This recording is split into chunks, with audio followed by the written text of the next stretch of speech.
halka waxaad ku aragtaan siduu idin sheegay afhayeenka xafadu ama xiriyaha xafadu siduu idin sheegay inay isugu jirto munaasabadani saddex qaybood oo kala duwan oo kala ah buugga ah nuxuriyeel afkaaga hooyo nuxuriyeel afkaaga hooyo alla ya istirka sax ku garaac xafkeegisa ruhantii waxaan odhan karnaa waa soomaaligii oo aynu odhan karno marka sida hadda la joogo sii dabargo'aya ama sii yaraanaya oo waxaad aragtay nimanka af soomaaligii caadiga ahaa ee lagu hadlayay waynu ka tagnay waxay waa dawacadii talaabada ka tagtay tii nabigana gaadhi weydadii soomaalida halkay marayso af soomaaligeedii intay ka tagtay bay kii reer galbeedkana gaadhi weyday bacdana meel dhaxay badweyn baa seetada badweyn way haawaysaa insha allah waxaan rajeynaya soo degi doona marune waxaad arkaysaa dhalinyaradii oo af cusub iyo waxaan la garanayno oo qof baa la ammaanayo qof si fiican u labisano wuu dhiiqayaa iyo waa shidan tahay iyo fiju baa tahay iyo waxaan lama garanaynba xataa dadka macnee garan maayaan waxaan odhan lahaa buuggaasi wuxuu koobayaa dhammaan qaybaha afka soomaaliga qofkii akhrista waxaan rajeynaya in af soomaaligii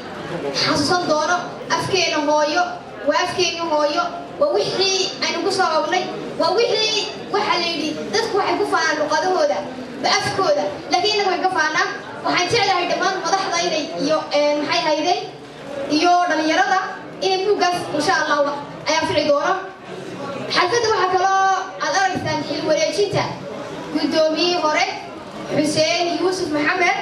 oo xilka uu ka dhammaaday taymkii loogu talagalay iyo la wareegaha ama la wareejiyaha maxamed maxamuud xasan uule oo ah xubinta la wareegi doonta maanta labada taasna taas iga dheh iyo sidoo kale waxay xalfaddu daaran tahay sanad guurada ururka dhalinkaab ee sanad guuradiisii labaad ururka dhalinkaab oo la wajirsaday haddaba waa maxay dhalinkaab aan dhex galo dhalinkaab ururka dhalinkaab waa ururka la dhidho dhalinkaab waa ururka horumarinta dhalinyarada iyo la dagaalanka qabyaaladda waxaan odhan karaa waa laba fakshan oo aad iyo aad u waaweyn dhalinyarada gobolka togdheer ururka dhalinkaab wuxuu ka caawiya haba kala duwan ha ugu weynaata baan odhan karaa inay ka bixiyaan fiiga ama waxbarashada arday idinkoo kala oo inagoo kala oo maxay waxbarasho jecel oo inay waxbartaan doonayaan balse adduunyada ayaa iska waaya badan darafyada adduunyada ayaa kala duwan awoodi waaye inay iska bixiyaan wixii ay wax kasban lahaayeen ayuu dhalinkaab ka bixiyaa tiraba intuu hadda gacanta ku hayaa waa 15 arday isna buugga soo bandhigistiisa saddexda waaxood ama saddexda qaybood bay daaran tahay insha Allah ka dhalinkaab ahaan runtii waxay noo leedahay xasaasiyad gaara iyo qiimeyn gaara bay noo leedahay muddo 2 sano oo ururka dhalinkaab uu ka shaqeeyay gobolka Togdheer inaad aragtaan caawa waxqabadkiisii taariikhdiisii iyo guud ahaan wuxuu ka bedelay bulshada reer Burco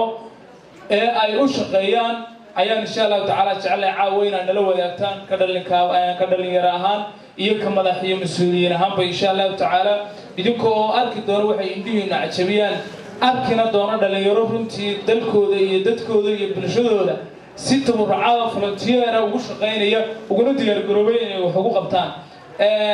taariikhda ururkan aan galaynin oo ay xubin kamid ah xubnaha ururka dhalinkaab ay ka sheekeyn doonto haddana waxaan idin sheegayaa in ururka dhalinkaab uu yahay urur ku shaqeeya volunteer كل أورو مدري أسوأ يوم الله صلب فاري ما يو كل ولا ده يورو كل واحد سكاها كل يل رئيس يل بدار بداية لكن صاحب كي بحاول حسب قوله الدنيا يلو ريجة وأنا اللي قاعد أقوم بدل هاي ترى إن ده يقسم بدل يقطع بدل يقطع بدل أيها واحد مرة كود ود الدار من هرنا نكاب إيه لا شقيا marka labaad waxa ku wada daaraya madaxda halka joogta ee aan lagu tababar soo shaqeeyay ee gudoomiyaha waxa uu wax xubin ururka dhalinkaab ka tirsan gudoomiyaha waa kaas madaxda haday noqoto jaamacada haday noqoto shirkadaha haday noqoto macallimiin iyo xildhibaanadii wax xildhibaanadii naga joogay taba ninka uu wahay ama awoon aad asna كل أنا دوما ستي كل بوجا سيدي ومشيدي الله وحلا هذا ما قاعد نخلط يا رجل يوم ما مسوق على تلفون كلامه ده وحلا هذا نظر ويا أفكار هوي نظر ويا أفكار هوي حقيقة واحد قبل نبيت هيك شو تعاون حدين والله أخيو إنه أفكو قال دورو واحد بدل أو كخدنا أفكيس إن الله ما كان قومي مش هذا كل أنو يرى مسكين الله ما عنده تاجر أخيو وواحد قال جبار كابت يوحنا وقال لنا الصومالي عن كاب عنو بريسي كاي عبر سكول كي ما قبلنا إن أنا الصومالي السحرة عمر وقال حقيقة أو شهرو شيء ما هو سنة جورة لبعض يوركا سنة بارك كل حصان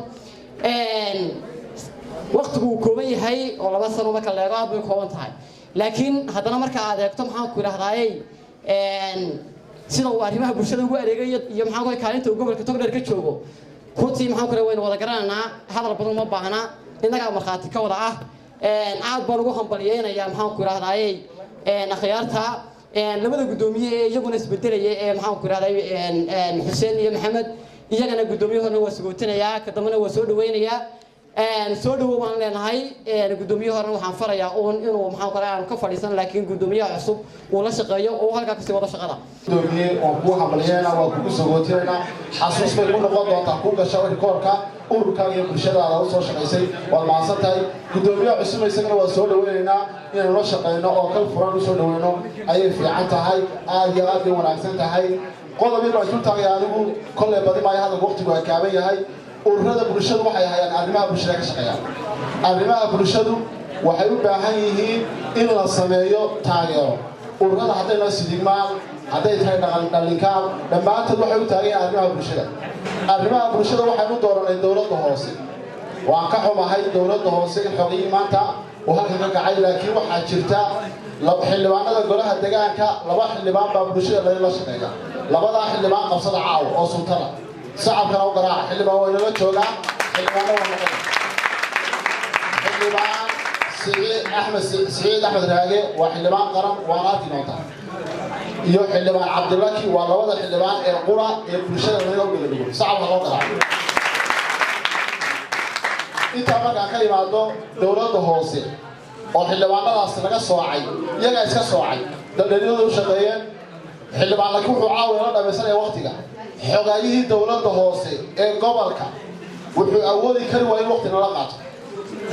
imisaan ulay ka taagnaa dorar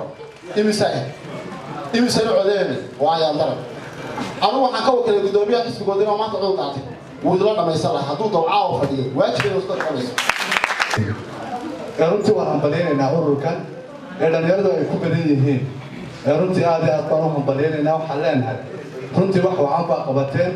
xafladiinana waxay ku daaran tahay barnaamijyo fiican waayo qodobkayga labaad ee aan u gudbaya waxay tahay runtii xisbiga iga horreeyey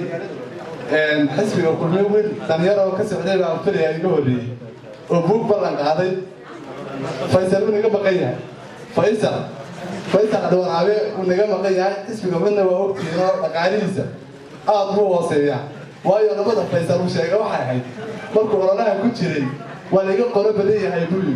waana laga lacag badan yahay marka maadaama faysal intaa yiriba waxa laga yaabaa dhalinyaro badan oo ka fadhida xisbiga markii aan ku jirnay isugu nimid markii aan faysal u geeyay aan la kulansiiyayna waxa uu sheegay intaas oo kale wuxuu yiraahdaa inuu labada xisbi way ga lacag badan yihiin waa laga qoro badan yihiin waa laga qabyaalad badan yihiin ana intii waa leey kadaal baan ka sheegi doonaa waxaan qaadan doonaa aad u maasantay وكل عاو أنا رد تقدميه أفراد